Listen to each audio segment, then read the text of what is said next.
We will begin our presentation by discussing the historical dynamics that have led to contemporary racial inequality, economic inequality, and segregation. These dynamics will first be focused in on a larger scale, nationwide, and then on a smaller scale, East Austin. In Mississippi, Jim Crow laws were created in order to keep groups of color as slaves and away from having any superiority in society.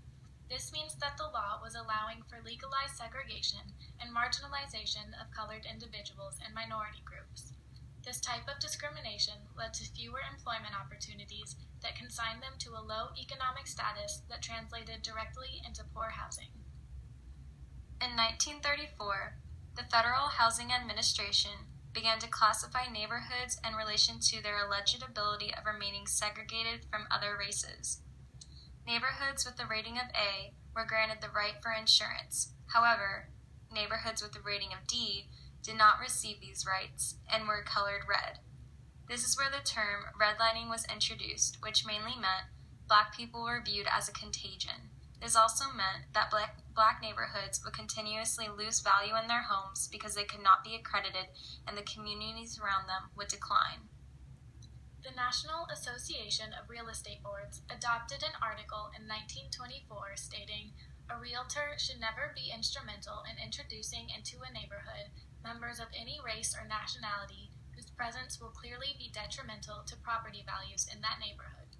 These types of ethics were introduced so that a line was established between blacks and whites and forced blacks to house in segregated ghetto areas. Due to the overwhelming amount of black immigrants, this caused the conditions of the houses to be diminished and eventually resulted in an expansion of ghetto neighborhoods. Block busting was then solely introduced because of the need to keep a line between blacks and whites and a need to expand the ghetto neighborhoods. In order to accomplish this, agencies would choose places that were considered appropriate for racial turnover, most often an area adjacent to the ghetto that contained older housing, poorer families, aging households, and some apartment buildings. They would then persuade owners to sell their property for a very low price because there was a concern that minorities were moving into that neighborhood and would then resell the house at extremely high prices. This allowed for the control of black migration and segregation by keeping them in a specified area. In 1889, Monroe's ship arrived in Austin and joined with other city leaders to start consolidating the black population and formalizing segregation. They developed Hyde Park, which was a racially separated neighborhood, free from any class of objectionable people.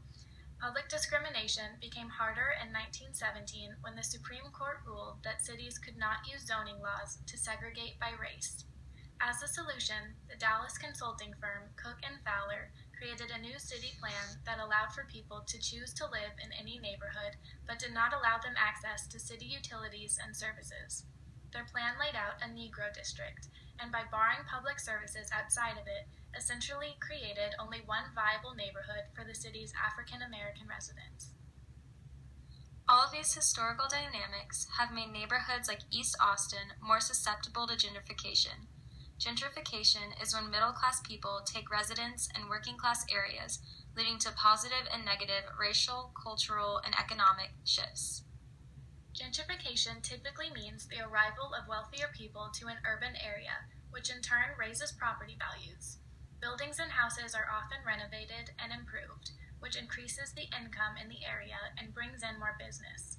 It also brings in more people to the area who wouldn't otherwise have been there. Many of the shifts that occur are negative for the people who are already living in an area that is being gentrified. Along with the rise in property values, rent prices usually go up and tenants are pushed out.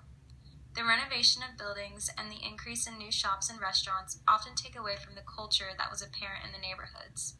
The arrival of wealthier people usually means an arrival of more white people into areas that were typically dominated by racial minorities. This leads to the question of why older and newer residents experience these shifts differently. For older residents, cultural foundations are being destroyed so that they can better fit another culture's views and beliefs. This can be shown in East Austin by the demolition and closure of many historical and community-based buildings, such as the Rosewood Courts, Elsie Anderson High School, and most recently, the Jumpoline Pinata Store. These demolitions are caused by newer residents moving into the city and loving the diversity and uniqueness of Keep Austin Weird, promoting more buildings to be replaced with hip restaurants, shops, and bars. This contradicts the first view of the residents who want to keep the older buildings that they have grown up with and come to love. Not only is the community undergoing hip renovation, so are the houses of East Austin. The property values of these homes are dramatically increasing, which means older residents can't afford due to the wage gap between lower-class citizens and middle-class citizens. This leads to older residents having to leave behind their homes and childhood to move to more affordable housing in the outskirts of Austin.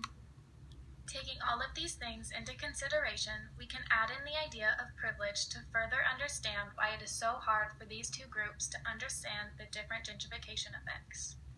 A privilege is generally a special advantage, immunity, or benefit that is enjoyed by some people, but not all.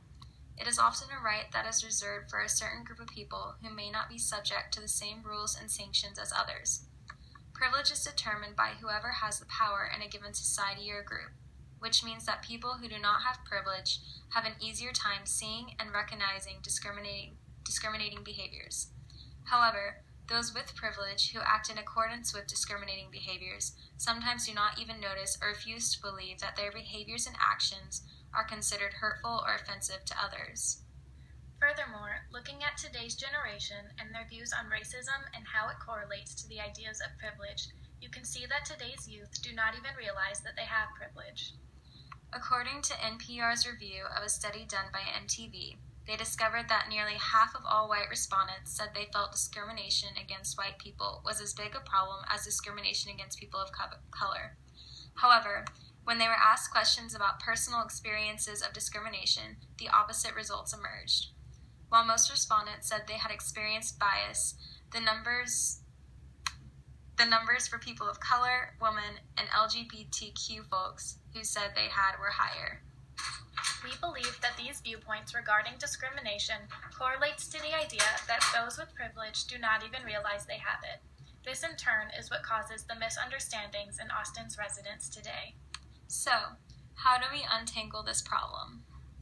Neighborhoods can create organizations, campaigns, or movements to allow newer members to better understand gentrification and how it affects the East Austin residents. Furthermore, the city itself can create more opportunities to express cultural heritage that is being lost due to gentrification.